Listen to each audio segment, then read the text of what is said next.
Ministre, la parole est à Madame Valérie Rabault, rapporteure générale de la Commission des finances, de l'économie générale et du contrôle budgétaire. Vous avez la parole.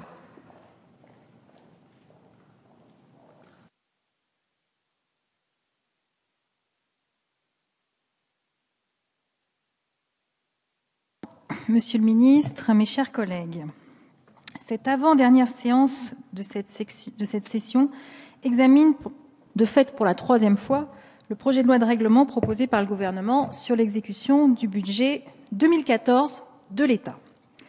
Lors des deux précédentes séances, cette loi de règlement a été adoptée 2 fois, sans modification par notre Assemblée.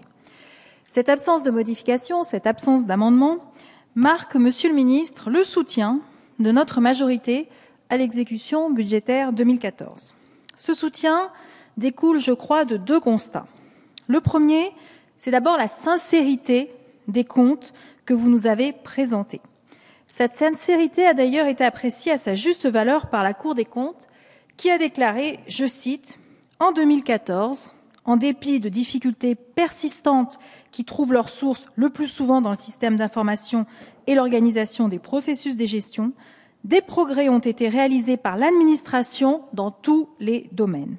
Dans certains cas, ils ont permis d'apporter une réponse satisfaisante à des constats qui étaient relevés depuis plusieurs exercices. » Alors, mesdames et messieurs de l'opposition, monsieur, je sais que vous aimez à citer la Cour des comptes dans vos interventions.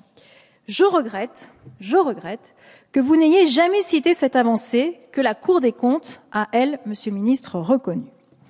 Ce soutien tient aussi à la persévérance avec laquelle, monsieur le ministre, vous défendez l'assainissement de nos finances publiques. C'est un effort de tous les jours. C'est un effort qui doit se faire sans cesse avec 2 boussoles. Préserver notre création de richesse et préserver la fonction publique d'État, qui est pour notre pays un bien extrêmement précieux. Tout au long de nos débats, j'ai entendu nos collègues de l'opposition critiquer, dire qu'on ne baisse pas les dépenses publiques assez vite, tout en refusant les réductions qui pourraient les concerner, dire qu'il y aurait trop de prélèvements, et j'en passe.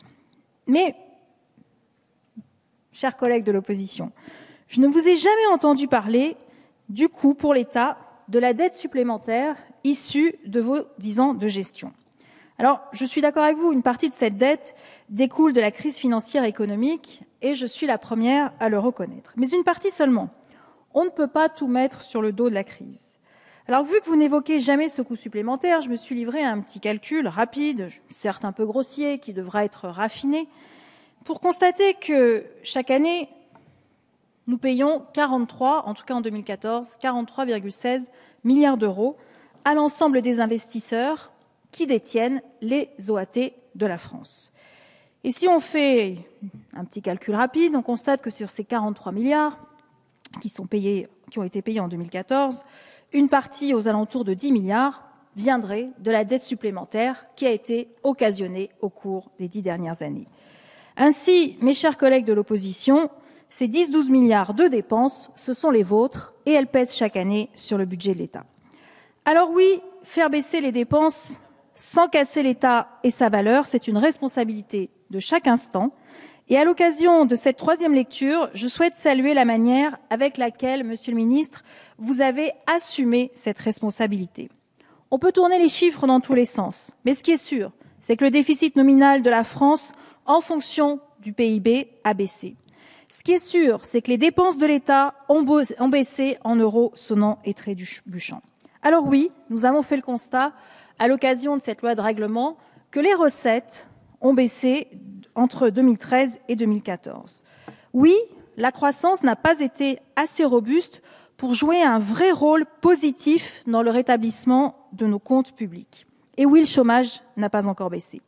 Je crois que la grandeur de la politique, c'est reconnaître ce qui va mieux et se mobiliser pour ce qui nécessite encore du travail. Si je devais résumer en un mot la manière de se mobiliser, je dirais simplement investissement. Notre pays souffre d'un mal sournois, le défaut d'investissement dans certains secteurs. En 2014, l'investissement n'a pas suffisamment repris. L'investissement privé n'a pas suffisamment redécollé malgré la montée en charge du CICE qui a permis aux entreprises de retrouver des marges de manœuvre.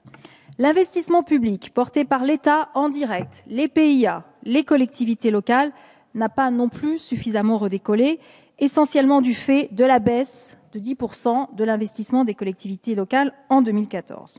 Le problème est qu'en dessous d'un certain niveau d'investissement, on condamne notre capacité future à créer de la richesse.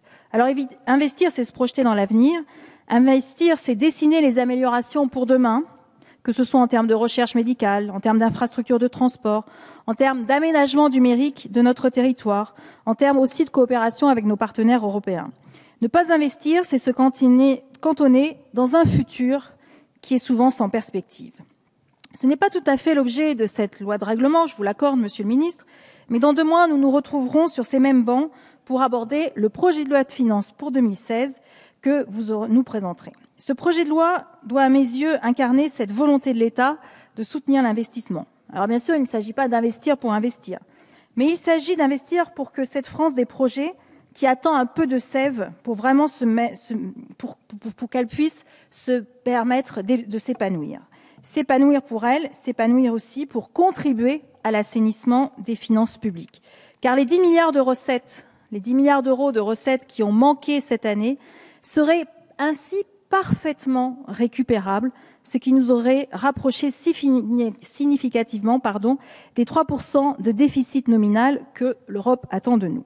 Renforcer l'investissement, c'est soutenir le financement, notamment via le financement du FCTVA que le Premier ministre a annoncé en avril dernier avec le soutien de la Caisse des dépôts. Ce soutien doit se renforcer. Renforcer l'investissement, c'est pour les entreprises de travaux publics activer le plan d'investissement des autoroutes autorisé par la Commission européenne.